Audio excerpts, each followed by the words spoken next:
The sun is setting on this beautiful day here in Ohio County, Kentucky. It is August 30th.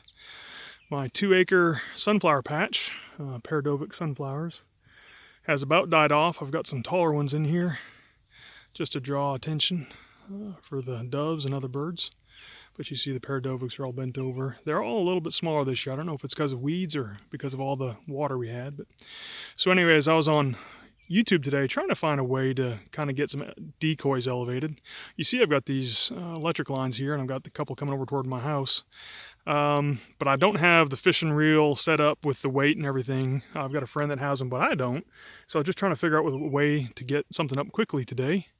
And watched some videos, didn't find anything exactly what I wanted, but I did come up with this idea right here. And I'm going to show you a real quick tutorial on how I did it. So if you get on Amazon right now, you'll see one of the big name brands in dove decoys has something like this. I think it's for $59. And it's kind of a ridiculous price to spend for a metal tree. So I got thinking, and I didn't find anybody else on YouTube that did this, and so I figured I'd post this really quick. So you're going to start with a 10-foot section of PVC pipe. I picked 3/4. That seemed to be about the right size for what I need. It's pretty rigid.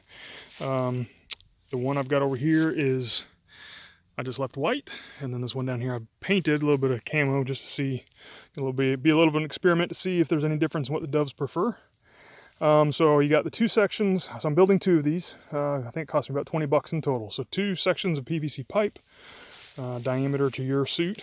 2 T's. So you see up here at the top, I've got the T on it, and then if you got little branches nearby, you can use branches like we did, or you can pick a dowel from your local store where you bought your PVC pipe.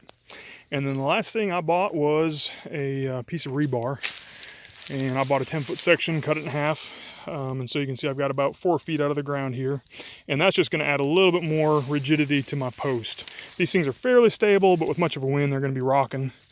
So I try to balance this decoy. So I'm just going to put one decoy on here for now. I put him on the thin side and then let the weight of the stick on the other side. I don't know what that duct tape is there for. My son did this, put it together, and no idea what that duct tape is for. It's not broken, so I don't know what he was doing.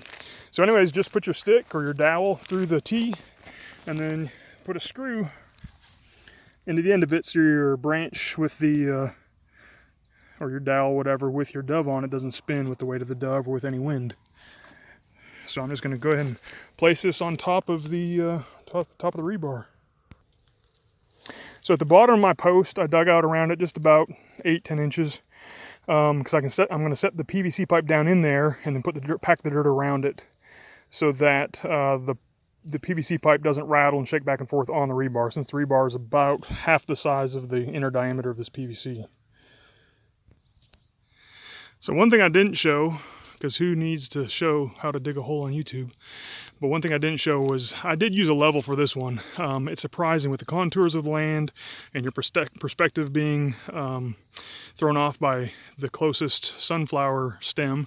It's actually pretty hard to drive a straight rebar.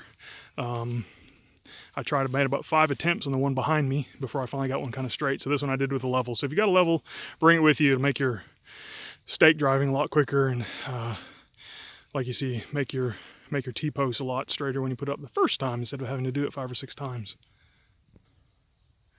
So like I say, it's August 30th. Season starts in 2 days, September 1st. Doves have been real slow coming in this year. I think all the crops are a little bit late this year because of all the rain we got in June and July. So everything just stayed green longer. Normally we'd be looking at farmers harvesting in the next week or 2. And I'd say this year is probably going to be about a month before they really kick it into high gear. So I'm not sure if the doves are going to come in much, but we're going to keep an eye on the field the next couple of days. And we got this camo post here and the white post up there. And we're going to watch them both and see which one draws most doves and include it on the end of this video, hopefully.